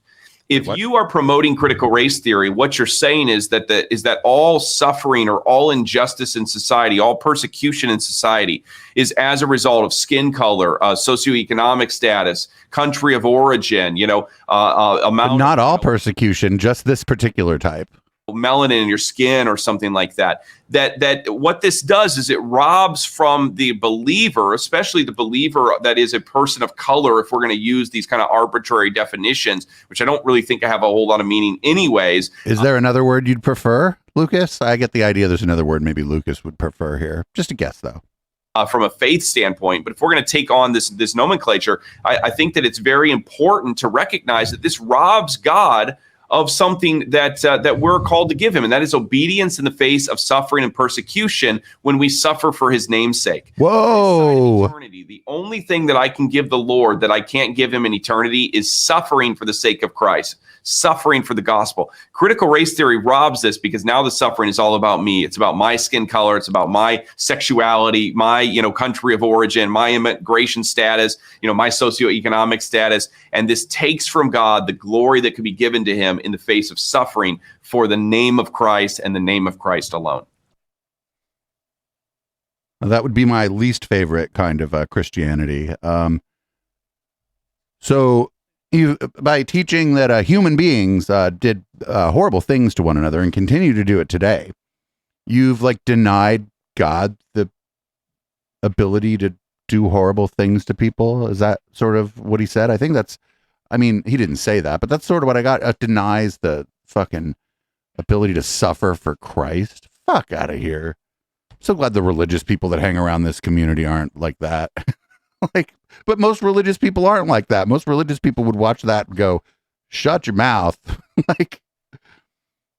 right, up next we got here's a Christian pastor, and he's going to talk about what kind of TV people watch, and not great. This will be the first time we've ever played a video by, his name is Stuart Allen Clark. Sing around the house. Put scriptures on the refrigerator. Put them everywhere. Talk about God all the time. And when they watch their TV screens, here's something to do. Screens all the time. If they're watching that Jew channel, whoa, and some guy comes on there, some expert in quotations comes on there, and he talks about how the world is 4.5 billion years old, you say, no, that's not what the Bible says. That's not what God says. Here's what God says. God says in Genesis 1, and according to genealogical records that we have, that the earth is only 6,000 years old. You can remember that, son. You need to say that. We're not going to run that again. Everybody heard that, though, right? He's watching this kind of this Jew channel. What the fuck? I have a feeling like maybe we won't watch any more of Stuart Allen Clark, because I didn't. Not a big fan. Not a big fan of Stuart Allen Clark. It was he was very casual in his demeanor as he said something like just very anti-Semitic. I also, maybe I'd ask him if I was there. I'd be like, what are the channels? Which channels are you talking about? Anyway, this absolute ghoul, Stephen Miller, has a new grift. He is going to talk about if you've been victimized by equity policies, you can contact him and give him money to lose a court case. Hello, Stephen Miller here, president of America First Legal. You may have seen advertisements for our new initiative with a hotline for Americans who are victims of illegal bigotry at the hands of the diversity, equity, and inclusion cult.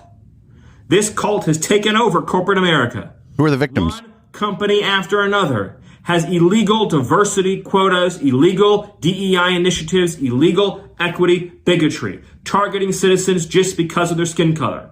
This woke racism is wrong, it's illegal, and we must defeat it. So we've created a hotline. So he's going to get like calls from people to be like, they hired a black at my job. I think they also hired one of them queers. AFL 5454. That's 1877 AFL 5454, where you can call and complain. This guy's literally going to be suing companies for hiring people of color and queer folks and maybe too many women. Where you can share intelligence, where you can ask for legal help or services. And again, we are a non-profit charitable legal foundation. What kind of salary do you take from it, friendo? That we provide to our clients is provided to them free of charge, pro bono. You can also go to www.aflegal.org/equality. That's www.aflegal.org/equality. And we have a digital hotline where you can fill. I could imagine the court case. Somebody in chat just said, "Oh, it's going to be people that got passed over for a promotion, so they go to court, like whatever." And then during it comes out, they're like, "Oh, you know, why'd you pass them over for a promotion?" And then the fucking person from the company might be like, "Well, you know, he's the kind of guy that went running to Stephen Miller when he didn't get the promotion. So, you know, maybe we made the right call. I don't know." 1877 AFL 5454 number as well. Why have we created these hotlines? So that Americans who are being crushed under the boot heel of illegal discrimination have a way to vindicate their rights, to fight for justice for themselves and their families, and so that we can create a country that is once again grounded in equality. When was it grounded in equality? Equal treatment. We can extricate ourselves from this poisonous woke ideology that pits citizen against citizen based on race or skin color, family against family, neighborhood against neighborhood, that crushes the human spirit, that crushes innovation, that crushes individuality by deciding that skin color and ancestry, not your individual merits and your individual talents and your individual passions, will decide your destiny. What? A policy. But when does he think that was the case? Up people based on what they can contribute is the policy that gives the most to everyone in this country. But when you begin to divide and segregate and punish based on skin color, everyone loses. Everyone is less well off. Everyone is less safe. Everyone is hurt. Everyone is punished. But to win the battle against illegal equity quotas, to restore meritocracy, equality, liberty for all, we need your help. Visit our website, and if you have information, if you have intelligence, if you or a loved one's been a victim, then write to us or call us. Let me give you an example of some of our work. We filed a lawsuit against Amazon because they have a $10,000 bonus to delivery service partners. But if you are white or if you are Asian, you are not eligible for that bonus. Rank discrimination, completely illegal. So we're going to get thrown out. I bet he just like heard it from somebody. One civil rights complaint after another. Fuck Amazon too, but Mars Corporation, because they have illegal racial. They have illegal hot M&Ms. Quotas and hot. Or no, they made the M&Ms not hot. They have set specific targets. So they want to increase representation of specific non-white ethnicities by 40%. These kinds of skin-based hiring targets and quotas are illegal. They are wrong. They're divisive. They're destructive. They're un-American. And one company after another is guilty of the same. One company after another, one major firm after another has fellowships that are discriminatory based on race. They have internships that are exclusive based on race.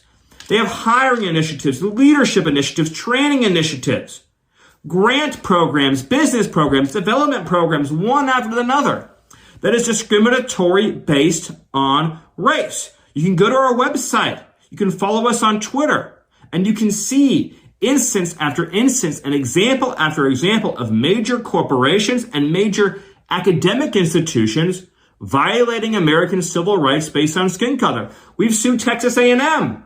We've sued Texas medical schools. How was the litigation going, though? For explicit racial discrimination. And I'm sure you're all familiar with the huge Supreme Court case that has been brought relating to affirmative action. And if that case is ultimately successful, then we will see even more instances where plaintiffs have valid and legitimate claims against universities for their illegal programs or practices. But as it stands right now, discrimination on the basis of race is already illegal. Discrimination on the basis of skin color is already illegal. It already violates federal civil rights law. And many of these programs are also flagrantly unconstitutional as well. And we've been fighting the Biden administration in court, and we are fighting woke corporations that employ this vile bigotry. But again, we need your help to prevail.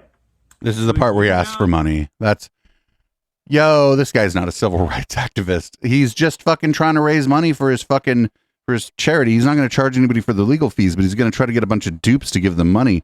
And I just wonder, what's his fucking salary look like from this organization? Once they start really raising money, how much money you think he's going to start taking home as the fucking spokesperson or the head or the CEO or whatever it is of that organization? This whole thing is designed probably to pay Stephen Miller. Stephen Miller is fucking disgusting. Nobody should hire Stephen Miller. It's not discrimination. It's just discretion. Anyway, up next we got Steve Bannon brags that Tucker Carlson has somehow just ended Mike Pence's political career at an evangelical event in Iowa. Everybody was like, oh, you know who's going to beat Donald Trump in the primaries? It's going to be good old Mike Pence. The fuck? As the head of that, Vanderplatz likes to consider himself the king of the evangelical, Christian vote in Iowa. Really, he tends to go with people that give to his foundation, and that's how his decisions seem to be made. And so he was hosting this summit. Whoa! Yeah, Shots fired. Claimed they invited Trump. It was, it seems like a hostile type of invitation. He had a scheduling conflict anyway, but you had all the different candidates come, and they claim they invited Trump. My opinion is that it was a hostile invitation, but also he had a prior engagement. Tucker Carlson be the one to interview them, which was hilarious because he basically just, destroyed all of them. But he didn't do it in mean spirit. He was asking, here's the key thing. Right. He was asking questions you would hear in the war room every day. Yeah. And the audience, you could tell, and I say this, the audience 100% knew what he was talking about and understood the direction of the question. Yeah. The political class, and this was Tim Scott, Nikki Haley, Mike Pence, they're sitting there like they never heard these concepts before. Right. I think Tim Scott, and by the way, just some free advice to Senator Scott, he's a good guy. You got to stop it's a nervous tick when you just give some BS answer and pivot away with the happy smile and everything. Yeah. It's not going to work. If you want to be president of the United States, if you want to be vice president of the United States, you got to, when a guy asks you a question, you got to deal with the question. You had a question on immigration, all of it. Tucker asked these. It ended the limited career Mike Pence still had in front of him. And that's his audience. I mean, it was absolutely embarrassing. The questions in Ukraine, J6, all of it. Yeah, I think Tim Scott, to me, was the worst performance in that I expected him to do well. He's taking his entire race on Iowa. That's where you would think he would connect. But gosh, there was no connection there at all. I think they all did very poorly. Vivek did okay. But, the funny part Vivek, the Republicans are going to vote for a guy named Vivek Ramaswamy. If he was running as a Democrat and I liked his policies, I vote for him because I don't give a fuck.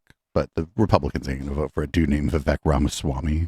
He's running for president of the intellectual dark web. So this conference, though, they would not even allow Trump to send a surrogate. In fact, I read something about how they wanted J.D. Vance to go, and they said, absolutely no MAGA allowed inside this building. And so Blaze TV was the co-host, and they were the ones who were kind of, they were doing live coverage of it and doing live analysis, and it was Glenn Beck and Steve Deese. And so Jack Posobiec was going to go and be the co-host, and that was sort of going to be the MAGA voice. Little Bumblejack. And so I'd actually reached out and asked if Carrie could attend the event, and they'd said no. Again, no MAGA surrogates. And so Well, no, they don't want Carrie Lake to attend the event because she's just embarrassing. we booked her to be take Posobiec's place. So Vanderplatz has no idea Carrie Lake is walking into this building. Oh, I didn't know that. Nor do the DeSantis I didn't people. know that. So they just all melt Hold it, down. stop. And it was You had not given Oh, yeah. Van- So, yeah, no. We Such a Carolyn. Did you make sure maybe lying? So what happened when Carrie Lake walked in? Oh, the DeSantis team has a meltdown because they weren't told. Well, no one was. I mean, literally, the only people that knew this was happening basically at this point was Glenn Beck. And even, Steve Deese is a guy who's not super pro-Trump, right? He's been against it. But he ended up even tweeting out, I have to say something. Carrie Lake was so impressive and gracious to me and my wife. She served the former president well today. That's what I think of Carrie Lake. So it ended up being the best thing because Carrie ended up being on air for 2 hours, bracketing in live time these people's speeches. And she was a rock star in there, right? There were mobs following her. She went over the press riser. So that's just some fun behind the scenes baseball of how that came about. As the head of that, Vanderplatz likes to okay, like that's the king of the fucking. I don't know if anything she said there was true, but I did like the part where she was like, they invited Trump, but it was like a mean invite, and he had like, oh, I also had another engagement, and it's like, well, and then they said, oh, no MAGA there, and it's like, well, that's Trump. Trump was invited. They wanted to send J.D. Vance's weird ass there, and they're like, don't send J.D. Vance here, and then they wanted to send Bumblejack Posobiec there. They're like, I guess he was supposed to be a co-host or something. And then they're like, oh, I know Carrie Lake. And they're like, oh, dear, that lady believes in chemtrails. Up next, we got Tiny Dancer Ben. He's going to talk about air conditioning. You know what the solution to climate change is, everybody? It's air conditioning. Can I point out that there are a lot of headlines right now about how hot it is outside? I know. It's hot outside. You know what I can do about that? 0 things. Thank God we have this thing called air conditioning. It's awesome. You know, it's a great cure for being super duper hot outside. Being a first world country. Amazing. It works out tremendously well because it turns out that if you have a really solid energy grid and you have the capacity to turn on that AC, you're living quite comfortably these days. You know what sucks? Global poverty. You know what brings global poverty? Decarbonization. Oh, no.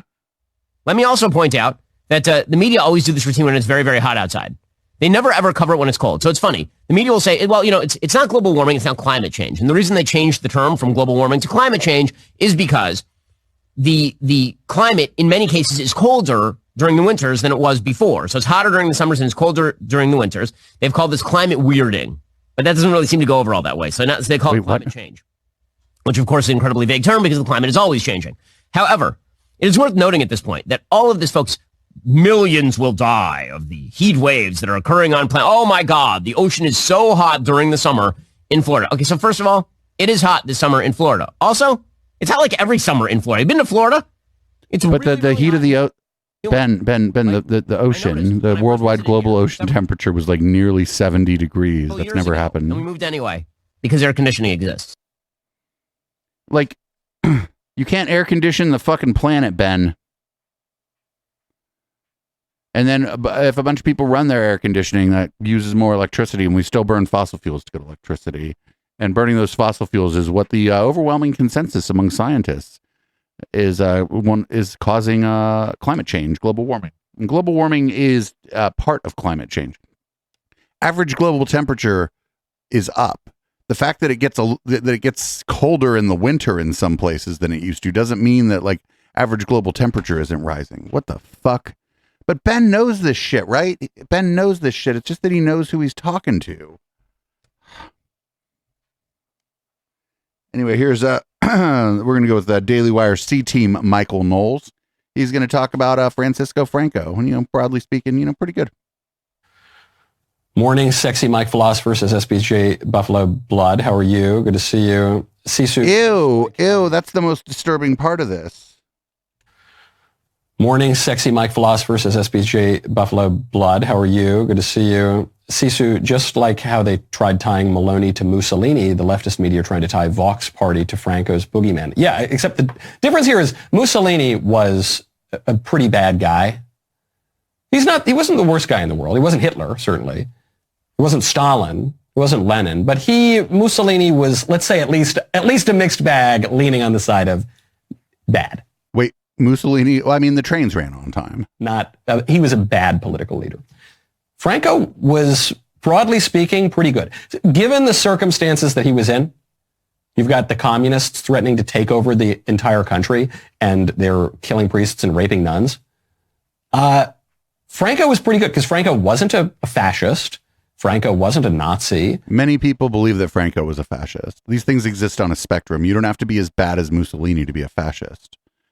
Franco was a conservative, Catholic kind of guy who held things together and liberalized over time, too, as the circumstances permitted it.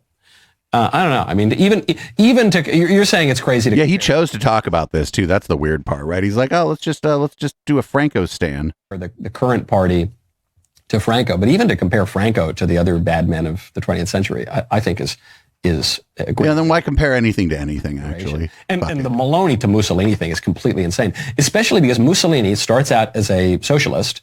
He's a socialist intellectual in Italy, and then, like a number of socialists, becomes radicalized in a way to the right, but he still had so many leftist, modernist. What the fuck? Premises that you can't. It's really difficult to neatly categorize fascism on the left or on the right, and. Also, and he had a pretty rough relationship with the church. It was a bit strained for most of his political career. Compare that to Maloney, who Maloney not only is not engaging in the right-wing continental Italian tradition that Mussolini comes from, she's quoting Chesterton. She's quoting Edmund Burke. She's quoting the Anglo-conservative tradition that's quite different from the continental one. So yeah, it's just completely insane. That was dumb. That was dumb. Was Franco as bad as Mussolini? No, but like is that your bar now? I mean, is that where we set the bar? I mean, if we're setting the bar there, that's not a really, it's kind of dumb. Anyway, here up next is Jimothy Dore, aggressively unfunny comedian, talking about January 6th. Did you have confidential human sources dressed as Trump supporters inside the Capitol on January the 6th prior to the doors being open? Again, I had to be very careful. It should be a no. Can you not tell the American people, no, we did not have confidential human sources dressed as Trump supporters positioned inside the Capitol? Gentleman's time has expired. You should not read anything into my decision not to share information confidential. Gentleman's time has expired. Were there FBI guys dressed up as Trump supporters inside the Capitol before they breached the Capitol? Can't tell you. It should be a no. But it's not a no. To be fair, the guy asking the questions was like not letting him finish what he was saying. Why would they do that? Maybe they were planning on doing this. Maybe they were planning on inciting a riot, getting Trump supporters. I mean, maybe, Jimmy. Maybe. So they could make MAGA an illegal political movement. You can't do that. What do you mean they're going to make it illegal? What they've been trying to do, and they can try to throw President Trump in jail for instigating it. That's what this is. That's what January 6th is.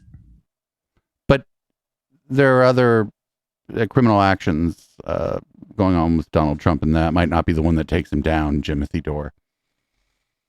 All right. Well, this is our last clip before we go into the post game, everyone. We're going to go ahead and check in on Brett and Heather. So let's see what Brett and Heather have been up to. Shout out to the Bad Stats on Twitter for watching this shit so that we don't have to. I had gotten, for whatever reason on Twitter, dumped into what I call Nazi Twitter. Right? And I tweeted about it yesterday or the day before, and I got back a reaction that I was not expecting.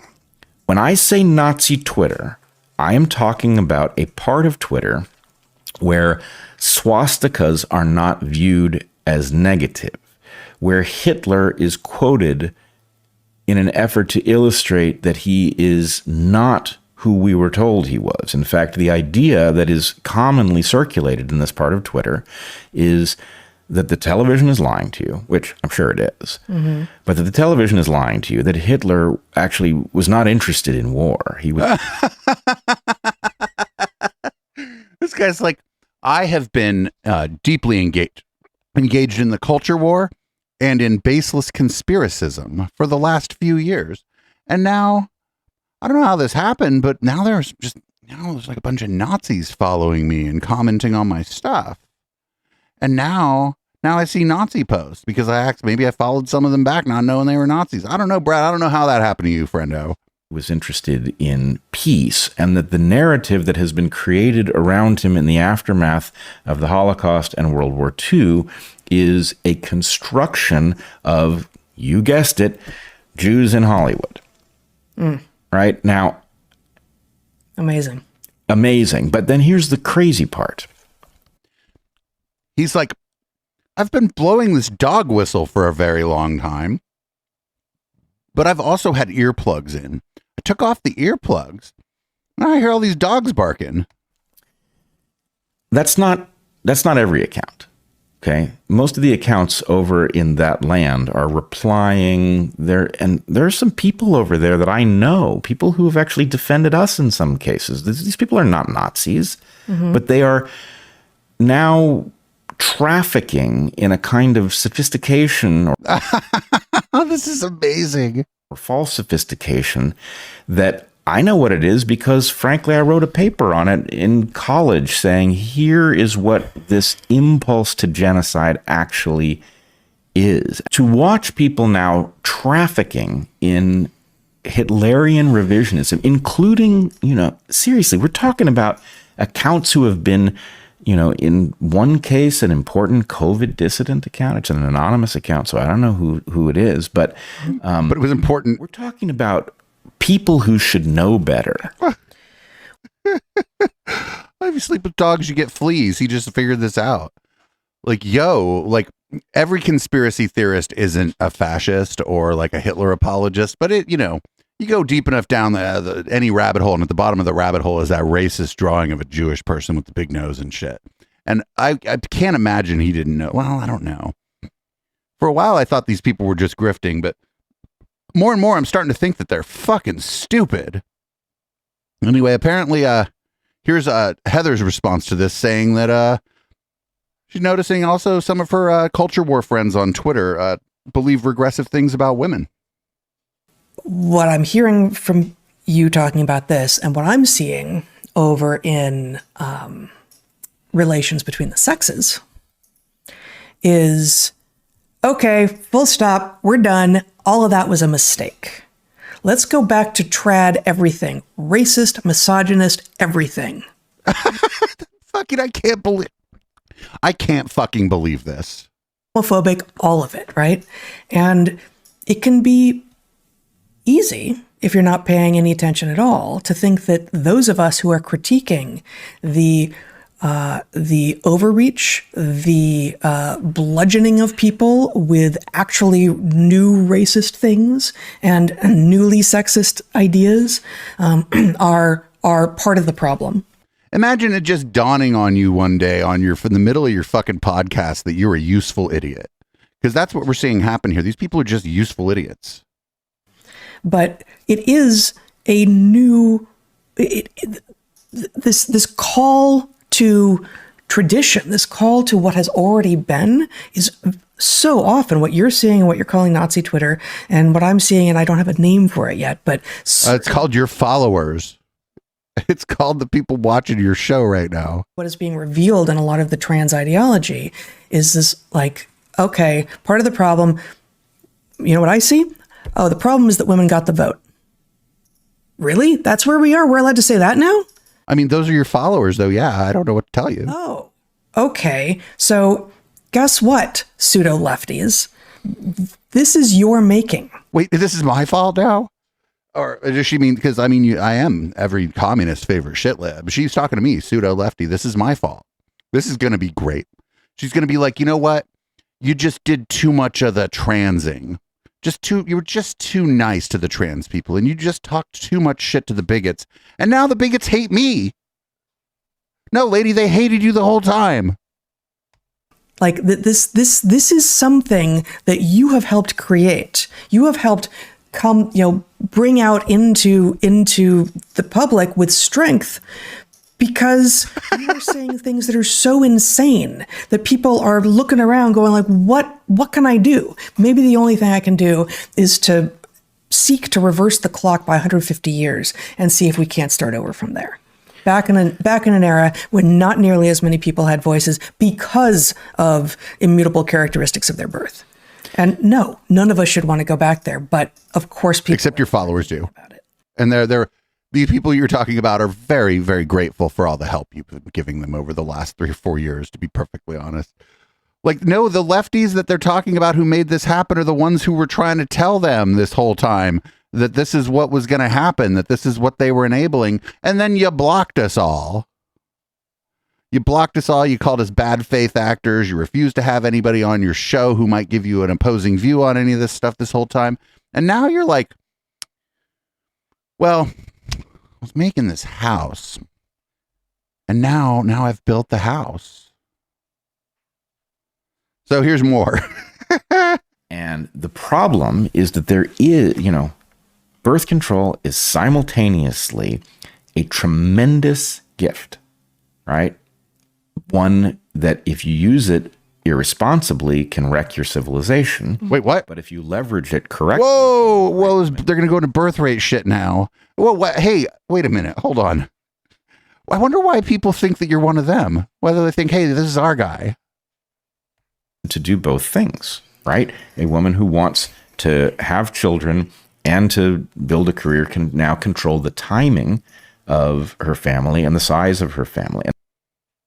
Whoa, or what if they don't want one at all? No. Oh, no. Oh, my fucking God.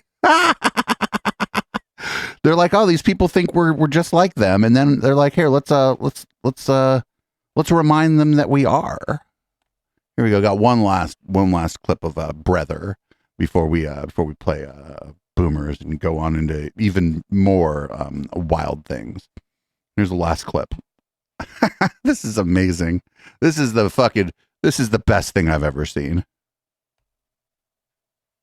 I think this is a completely genuine person who is also, in addition to being at the very upper echelon of orators, at least in English, he's also extremely well versed in the subject matter that he talks about. Which is many, many subject matters as well. Right. Yeah. And so they're talking about RFK Jr. here. He's extremely well versed in the subject matters, and he talks about a lot of subject matters. He's extremely well versed in all of them. Stuff that sounds too shocking to be true, but his answer is the same. It's, well, show me where I've got it wrong. Here's what I'm going from. Here's what I read. Yep. Here's how I understand it. Show me where I've got it wrong. And when you do show him where he's got it wrong, he does back up and change. So anyway, on those rare occasions where he's got it wrong. Right. On those rare occasions, and it's usually not wildly wrong. It's somewhat wrong. Sure. Now I kind of want to watch that whole episode. Like, the first 2 clips were amazing, right? And then you see the third clip where they were talking about fucking birth rate shit, and it's like, well, the third clip is why the first 2 clips happened, is because they're like, oh, that's our guy, that's our gal. They're saying the things that we're saying, and then you're like, but now you're saying them. You're not saying them as if you're like an NPR academic. You're just coming out and saying fascist shit. Whereas I was like just kind of whispering to you, that I was one of you. And now you're like, hey, this is one of us. She's like, why are all the transphobes also sexist? Like, oh, lady. You don't usually just have bigotry it's like a fucking buffet. It's not an a la carte generally. And one of the things that I've been, when we do the Sunday show and we talk about this kind of stuff, it's one of the things that I've been trying to drive home is that if somebody doesn't like gay people, they probably, if they're white, they probably don't like black people. They might not feel comfortable telling you that they don't like black people, but maybe, get a few drinks into them and, who knows what happens. But that's what I'm saying is that's why when bigotry happens, it hurts everyone. Just a quick example. When I was a kid, high school, I came out as gay. A friend of mine, Ben, we probably shouldn't have called him this in high school. We called him Red Hot Flaming Straight because he appeared to be gay. And what happened was, or appeared to some people to be gay. I didn't think he was gay. He said he was straight. I believed him. What happened was because of people assuming he was gay because of personality traits he had, he then got basically just bigotry directed at him by virtue, to some extent, just from being my friend.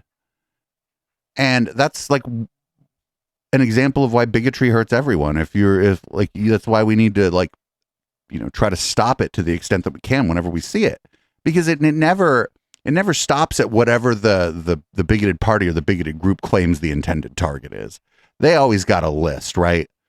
They're like Santa Claus. They're making a list and they're checking it twice. And unless you're a very specific kind of person, you probably on that fucking list too. And with that, that's the end of the podcast part of the show. I want to thank everybody who is watching live. Stay put. We're going to have other madness, including Madison Star Moon, JFK's grandson. We got to check up on little Nikki Fuentes, and we got some Mike Lindell.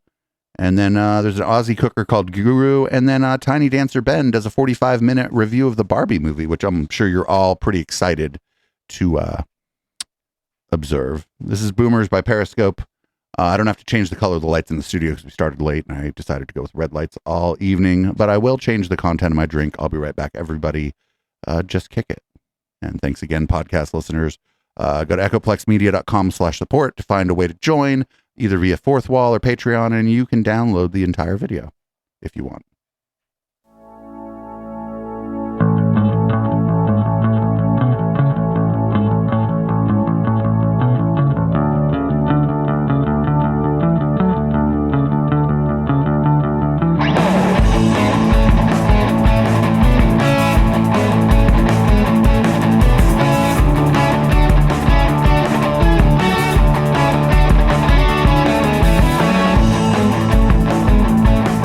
You recall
If you like what we're doing at Echoplex and aren't into Twitch, please join our Patreon at patreon.com/Echoplex. For $5, you can get every show from beginning to end sent to you as an MP3, even the stuff we bleep out because it's too spicy for Twitch. Echoplex would not be where we are today if it wasn't for the community support we receive. Find out all the ways you can support the show at echoplexmedia.com/support.